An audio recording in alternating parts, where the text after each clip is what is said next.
The prototype didn't kill Huggy Wuggy and Kissy Missy. The Poppy gel barrels were in every station for a reason. And Lily Lovebraids? Did you know your hair keeps growing even after you die? Because in Poppy Playtime Chapter 6, most of the toys we thought were dead are coming back. Mob Entertainment left massive hidden details in Poppy Playtime Chapter 5 that prove Experiment 1006 is doing something much darker than we realized. The mystery of Boxy Boo's location, the truth behind PJ Pug-a-Pillar's supposed death, and the secret that makes Doey the Doughman almost unkillable. Even DogDay feels connected to whatever's coming next, because the prototype isn't just bringing them back for revenge, he's building something that'll change Chapter 6 forever. They're not just returning, they're being assembled. So now let's start with the two experiments that have the most disturbing clues hidden in plain sight: Huggy Wuggy and Kissy Missy. At the end of Chapter 5, the prototype brutally attacks both of them. And yeah, it looked like the end for them. But if you actually pay attention to the environment, Mob Entertainment left a clue hidden in plain sight: the Poppy gel barrels. They were placed in every single station for a reason. We already know this gel can save people. It's literally the reason the player survived the prototype's attack. So, if the gel could keep a human alive, what could it do to experiments like Huggy Wuggy and Kissy Missy? But also, remember Chapter 1? Huggy survived a massive fall that should have killed him, and the prototype didn't drag him away to destroy him. He kept him alive for a reason. And right after the attack in Chapter 5, if you pause the frame right after the attack in the train station, you can clearly see it. Huggy is still moving. He is not a lifeless corpse. This is because the prototype was going to use the Poppy gel to preserve them for what's coming in Chapter 6. That's right, guys, we're definitely getting them back for the next chapter. But let's be honest, maybe this one was too obvious for some of you, but the next one will definitely blow your mind. There's one experiment that completely vanished without an explanation, and her return is tied to the most disturbing Easter egg in the game.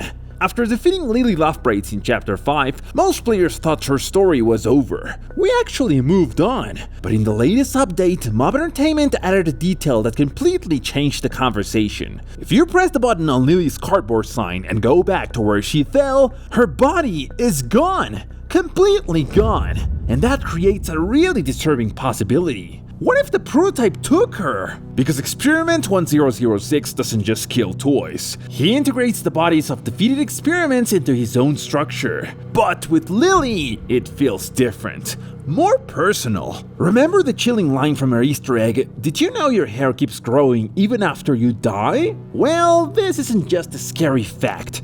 It's a hint at her survival. If Lily returns in Poppy Playtime Chapter 6, she won't be the doll we recognize. She will likely be the monstrous version we've all been dreading, a living proof of the prototype's future plan.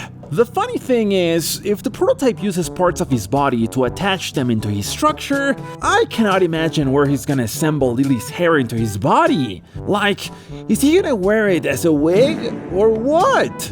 But there's one character that makes this entire theory feel way bigger: Boxy Boo.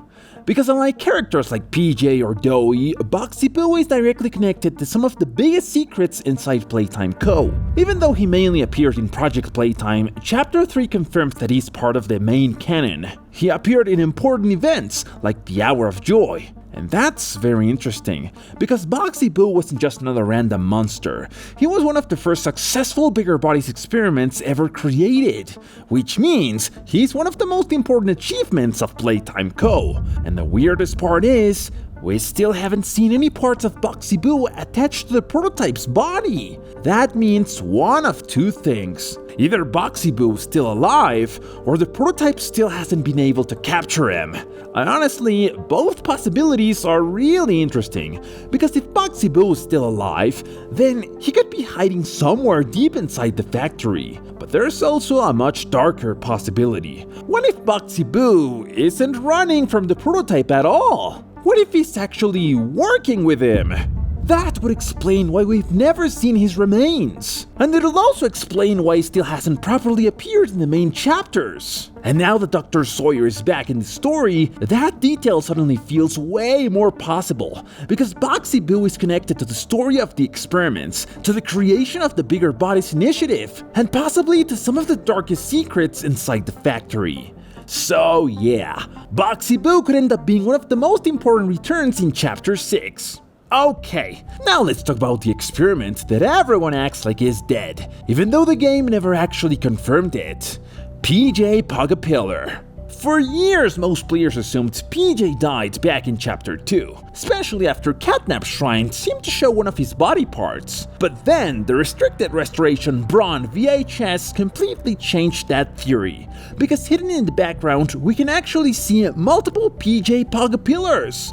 Not just one, multiple. And once we noticed that detail, we ended up making an entire video about what really happened to PJ after Chapter 2.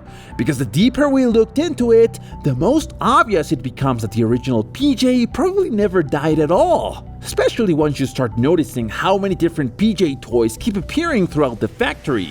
So before we continue, here's a segment of that theory. We also see in Chapter 4, inside the Safe Haven shelter, a smaller PJ. And a lot of people confuse that one and the one in the shrine with the original. But they're not. There were multiple test subjects turned into PJ Pug-a-Pillar, and the original is still the one from Chapter 2. Also, remember that PJ was one of Dr. Harley Sawyer's favorites, so it makes sense he would create more than one, almost like keeping multiple versions of his favorite pet dog. And that detail changes everything, because it means the PJ from Chapter 2 was never confirmed to be the same one from the shrine. In fact, the developers confirmed that the experiment in the shrine isn't the same one we encountered in the game station. Which means Mommy Longlegs probably never killed the original PJ Pug-a-Pillar at all. So PJ could still be somewhere inside the game station right now, waiting for his appearance in Poppy Playtime Chapter 6. And if the multiple PJ theory already sounds insane, Doey the Doughman gets even crazier. Because yes, we all saw him get crushed in Chapter 4. But the problem is, Doey's body doesn't work like a normal toy at all. This is literally a character that can stretch, split apart, squeeze through tiny spaces, and completely deform his body whenever he wants. So why would getting crushed suddenly kill him? Especially when his entire body already behaves like living dough. And there's also another detail that not a lot of people notice. The prototype never talks about Doey. We never see any of his dough attached to the prototype's body, not even his tiny hat. And that's really strange considering the prototype usually takes parts from defeated experiments. So, if Doey isn't part of the prototype yet, then where did he go? Because at this point, it genuinely feels like parts of Doey are still somewhere inside the factory. Maybe hiding in the vents, maybe barely holding himself together, or maybe waiting for the prototype to finally come back for him.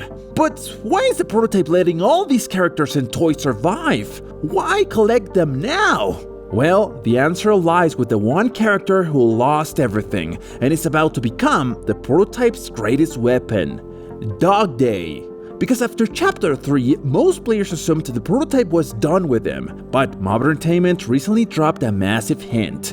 DogDay's story isn't over. His return in Poppy Playtime Chapter 6 is almost 100% confirmed. DogDay wasn't just another random toy inside the factory. He was the leader of the Smiling Critters, one of the few experiments that could actually influence the others. Remember, the prototype never wastes anything. He isn't just collecting experiments to grow his own body. He's assembling an army of 1006. Every character we've discussed, Huggy Wuggy, Kissy Missy, Lily Lovebraids, and PJ Pug-a-Pillar, they aren't just survivors, they are an army. But what about DogDay? Why is he so important? Because Chapter 5 already introduced the idea of the prototype hunters. By hunters shall pursue 1170. And DogDay would be the perfect experiment to lead them, because he already used to lead the Smiling Critters, which means the prototype could use DogDay to organize the other surviving toys inside the factory.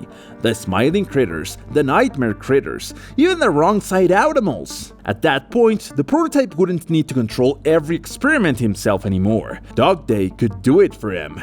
And that's what makes DogDay so dangerous, because he used to be against the prototype. That's why he was punished so brutally by Catnap. So now, I want to know what you think. Is DogDay gonna betray the prototype in Chapter 6, or is he already completely under 1006's control? Also, I want to know, what character do you think has the highest chance of returning in Poppy Playtime Chapter 6? Huggy? Kissy? Boxy? Doey? PJ? Or do you think Mob Entertainment is gonna surprise us with someone nobody is expecting? And by the way, if you want to know which new characters have already been confirmed for Chapter 6, we already made a full video about it on the channel. Don't forget to subscribe, and I'll see you in the next video.